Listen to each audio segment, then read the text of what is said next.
Welcome back everyone to episode 2 of Let's Play Battle Brothers.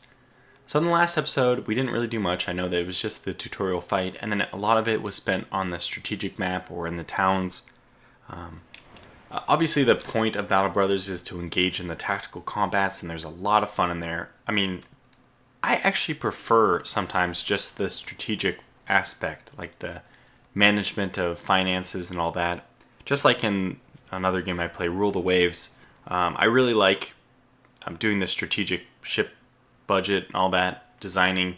And then the actual combat, sometimes I wish we could just simulate more. Now, I think the Battle Brothers tactical combat is pretty compelling, so I'm happy to play through it every time. I don't mind that there's no simulation or auto resolve type thing, but I think that it's a fair demonstration of the game that in last episode we only had the tutorial battle, which, since I was cheesing, it wasn't a real battle. And then the rest of the time we spent outfitting our unit.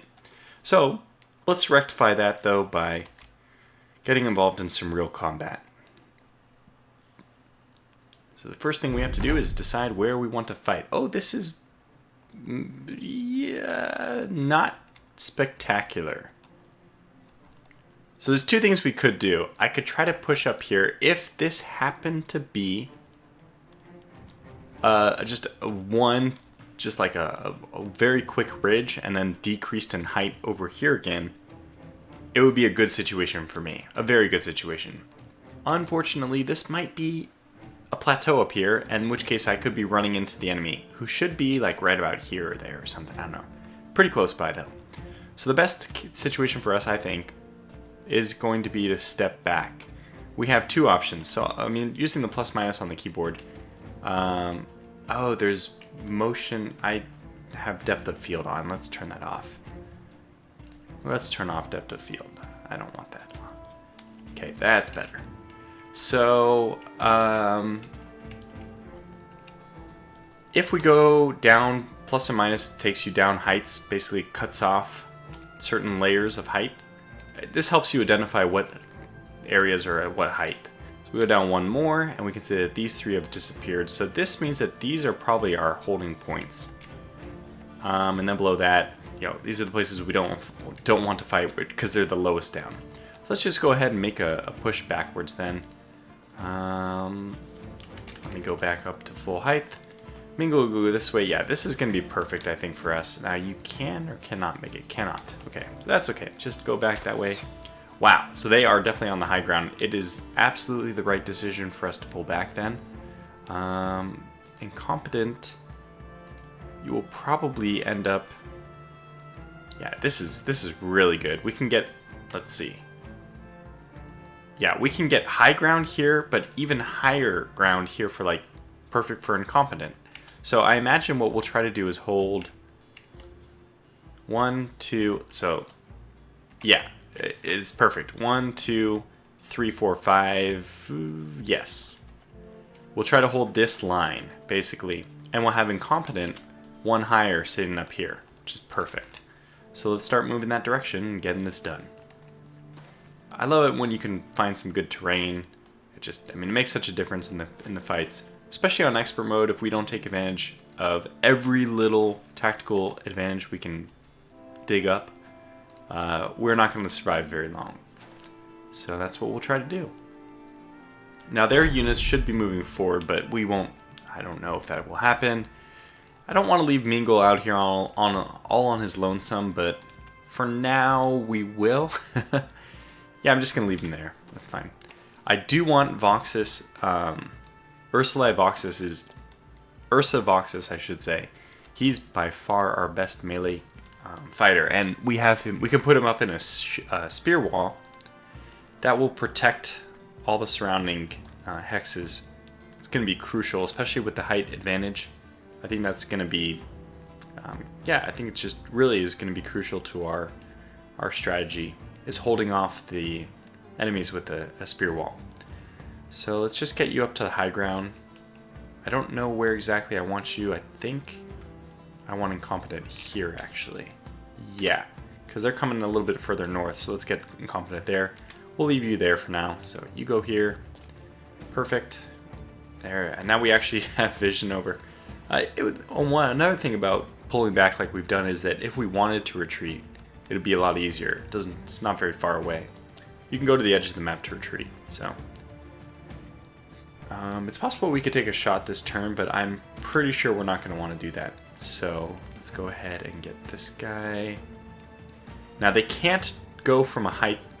You cannot move 2 height difference. So if I move here, I cannot move here. I have to take the middle area. So that's why I'm going to have Matthias stay there.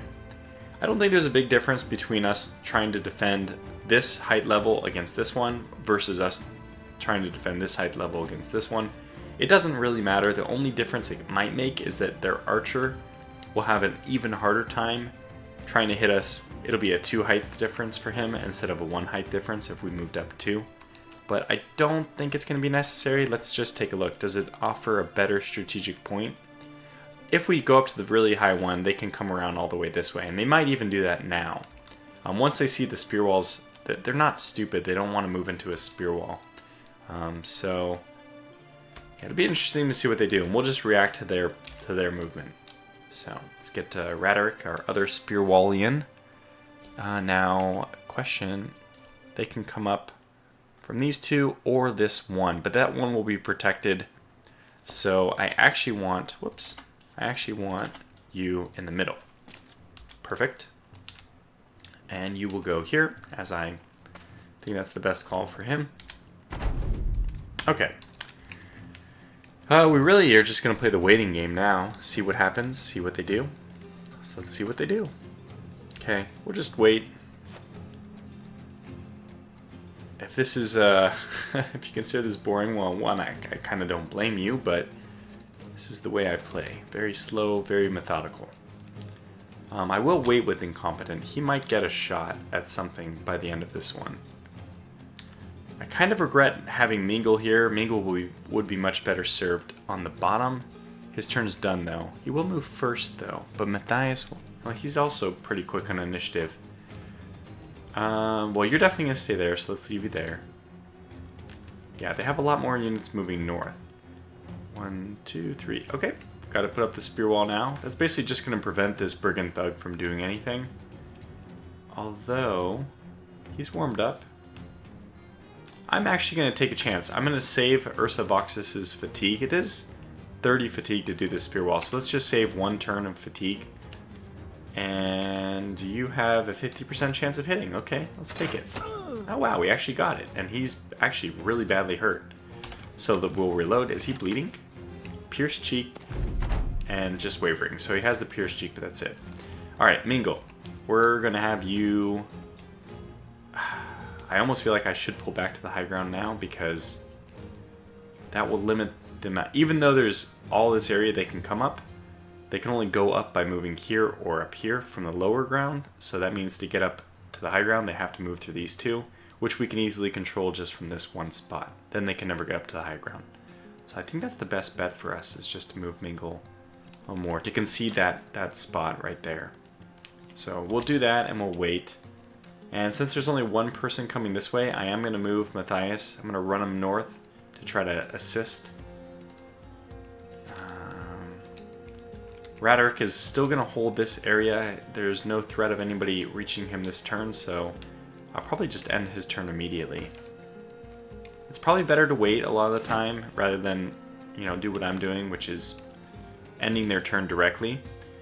But I think that you gain an initiative bonus, or you lose a small initiative bonus if you wait instead of just ending your turn immediately. I think. I'm not sure, but I think. Alright, now it's time for the spear wall, which is going to protect a lot of ground, which is good. So, end the turn. And Meat Pants, I think we're going to leave him there for now. I'm going to wait. Let's have him react as well. Yeah, they're moving north. They're going to go up and around, so we'll have to pull back. Okay, well, Incompetent at least gets another shot. He could try to kill this guy. Maybe it's worth just trying to kill this guy. Although, you know what? Having him wavering already is probably good enough. It would be better. It would be better if we could injure this guy who's coming up. Oh my gosh, we killed him outright. Well, talk Talk about RNG paying off. That was a headshot, I imagine. We can look up here.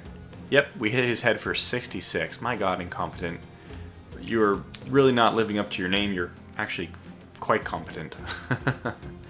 So, Mingle, what is the best situation for you here? I think we still wait, because if we can hold out our artillery, if you will, is going to keep wearing these guys down. So they eventually have to come up. So good luck to you, and go ahead and wait there. Now, I don't know what Hoggart the Weasel is going to do. I'm going to have Meat Pants just mirror him. So we'll have him end his turn. Okay, wait, Sir Mingle. They can get an attack off. One of these guys can get an attack off on Sir Mingle by just spending 5 action points and using 4 to attack. You Meat Pants again are just gonna just hold the fort there. I think this guy's gonna go all the way around. Yeah, if he's trying to do that, our best bet is to go up here, but it's gonna be 1, 2, 3, 4. We'll have advanced notice of that, so we're gonna spear wall here and his turn. We'll know basically. We'll have a turn to react before he can actually do anything. Okay, and this is perfect. Now Matthias is able to run to shore up our northern defense, and that is good news. Hoggart has chosen to go north. Okay, so they've climbed into position, and they did exactly what I thought that they might. They moved up and got 1 attack in. Now we have 45% chance against this guy, 38 to him. I think we take it against the poacher. We can actually impair his ability. Like, this guy has a pierced cheek. I don't know what that does for... I don't know what exactly that does, the status effect is for that. But you can get stuff like Injured Hand or whatever, which reduces your melee and your range capabilities. If we happen to get that against the poacher, he's not going to be very effective firing. Although we do also have a 54% chance to hit the guy who is currently the most critical threat. It's tough to say. Let's take the 54. Ah, good, we got it. Okay, go ahead and keep reloading. Now, I think Ursa Voxus just keeps up with his standard of fare. It's basically mano a mano, him versus Hoggart. Yeah, we'll just do that. Now, Mingle, I think we're not going to get the kill, which is unfortunate. But I think we just take 2 swings at it. Okay. Almost. But he has a pierced side and a cut artery, which means because he's bleeding, he's probably going to bleed out next turn. Now, Meat Pants is going to react by mirroring, as I said, Hoggart the Weasel. But really, his job now is not as much that as to save poor Sir Mingle. Okay. Oh, perfect. Look at that. Spear wall worked to perfection. Sir Mingle has one more chance to save his own life. And he has no fatigue left. He's just out of fatigue. So probably I should have taken that spear net off of him. I mean the fishing net off of him. So we won't be able to move and attack this turn. But we will present more of a target if we move down. I think I'll still wait on Meat Pants to see what else comes up. I think I'll also wait with Matthias to see what else might happen. Now, we can move 1 and lock this guy in, which we obviously want to do this. So we'll move in and we'll try to get the kill even. Okay, not quite, but almost. No longer are we going to be trying to stab people, save their armor, whatever. Armor be damned, let's just try to win. Okay, this was an interesting move. Hoggart is now shifting south, which means Ursa Voxus will be shifting south. And Incompetent has another chance at actually killing this guy. He's breaking anyway. This would just kill him outright. Nope, didn't do it though. Oh, Mingle. And his bleed did not kill him. He's left with what appears to be 0 hit points, but must be at least 1. Well, that's not good news. This will be 3. We can't do that.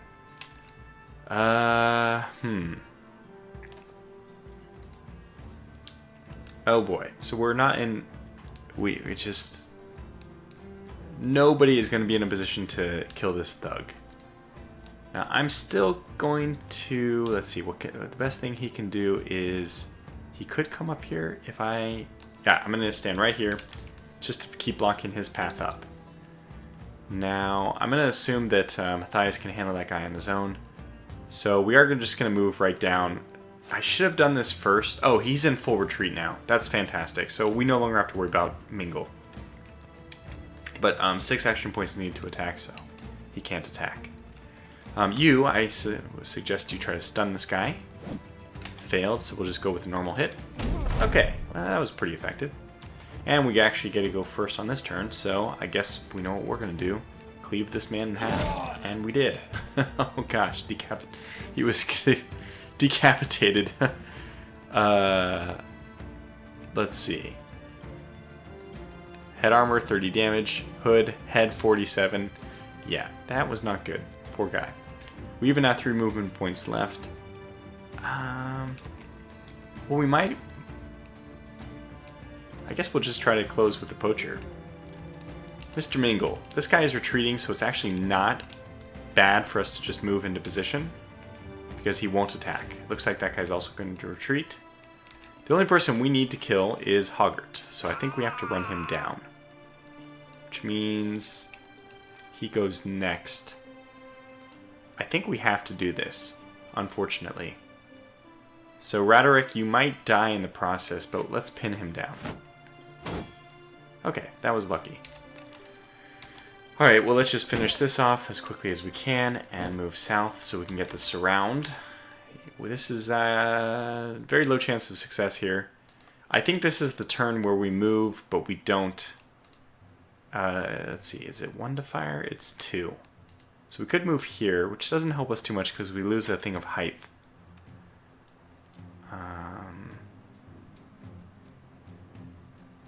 Okay, let's just fire from where we are. What is it? Distance of 4 is not bad. Okay, take our chances. Wow. Very lucky. So, all that talk about RNG hating me, now RNG is just trying to show me for a liar. So, now we're getting all the good rolls. Okay, what do we want to do? If we do knockback, it will knock him out of shield wall, which could be good. Unfortunately, it doesn't really knock him into an ideal position. Nobody's in position to like help, but with 54% chance to hit, I think we just take our chances that we kill him. Okay, well, the good luck had to come to an end eventually, right? Okay, that guy just tried to retreat. That's what happened. He didn't attack us. That was his turn, just trying to flee. Mingle, oh, Mingle gets the kill. Okay, fantastic for you. Congrats. Let's actually get you out of the way now. Pull you back from this poacher. And Meat Pants, we have more pressing needs, namely the elimination of Hoggart here. So let's move you down south. I think this guy's going to get away. That's fine. Okay. So we could actually knock him down. That would be interesting. I think we again just need to kill him, so we're so close.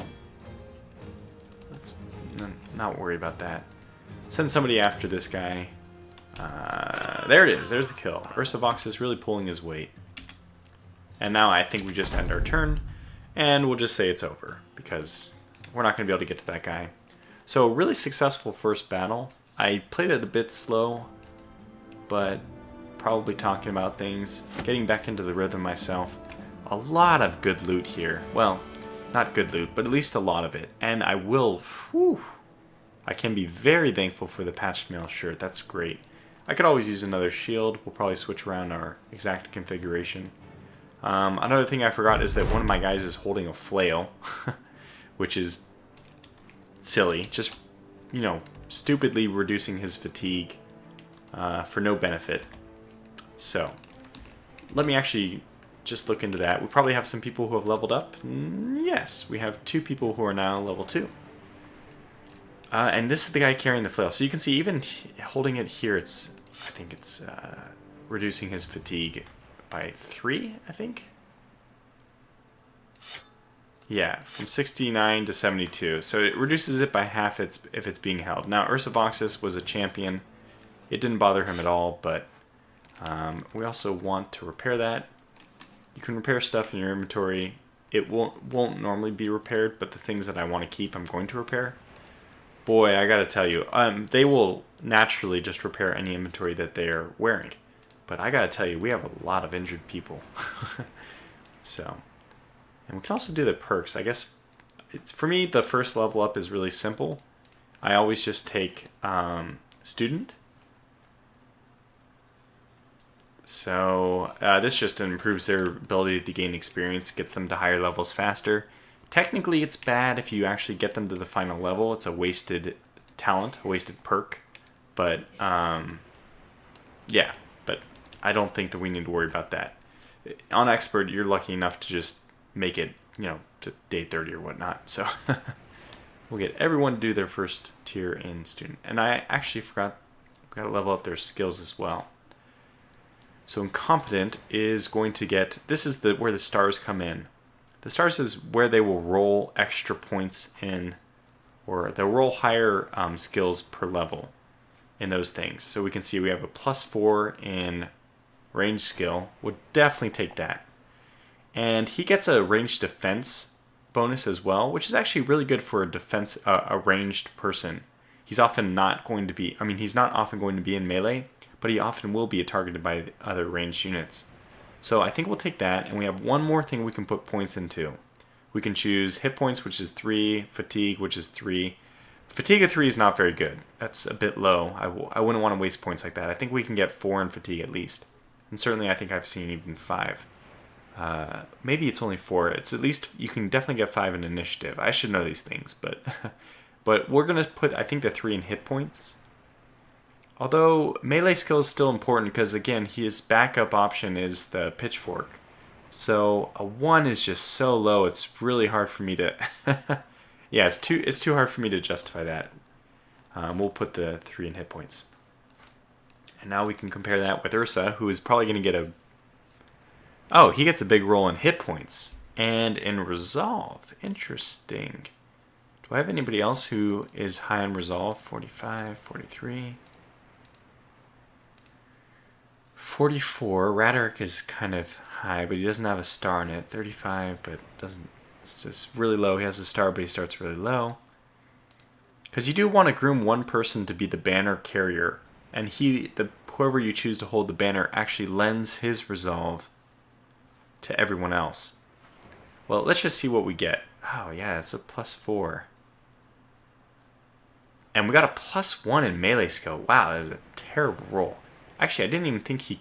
Oh, yeah, that's right, because he doesn't have any stars in it. I think it's 1d3, so 1 to 3, and then +1 per point, star point you have. We're definitely not going to take ranged with him.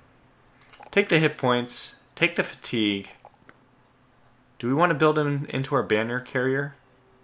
This would do it. This would be cementing his role.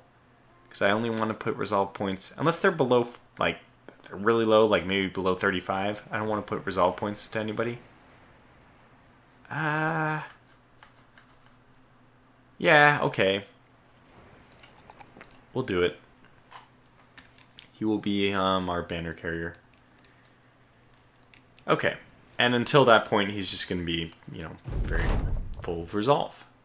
Alright, so there's some stuff going on. I'm not going to read these. I think it's mostly tutorial comments. If they give you options, then, some people try to run away or steal stuff where you encounter monks along the road. There's stuff like this that'll happen. Those kind of things we'll have to pay attention to, but... Alright, so we return to Hatlan. We've completed this quest. We got 400. So, let's see. All through the realm, people will know the Tortuga Marines. Just make sure you know how to put your company name into the cookie cutter stuff, the text the game generates for you. Okay, so that's actually a 25-minute episode already. I guess I'll call it to a close here.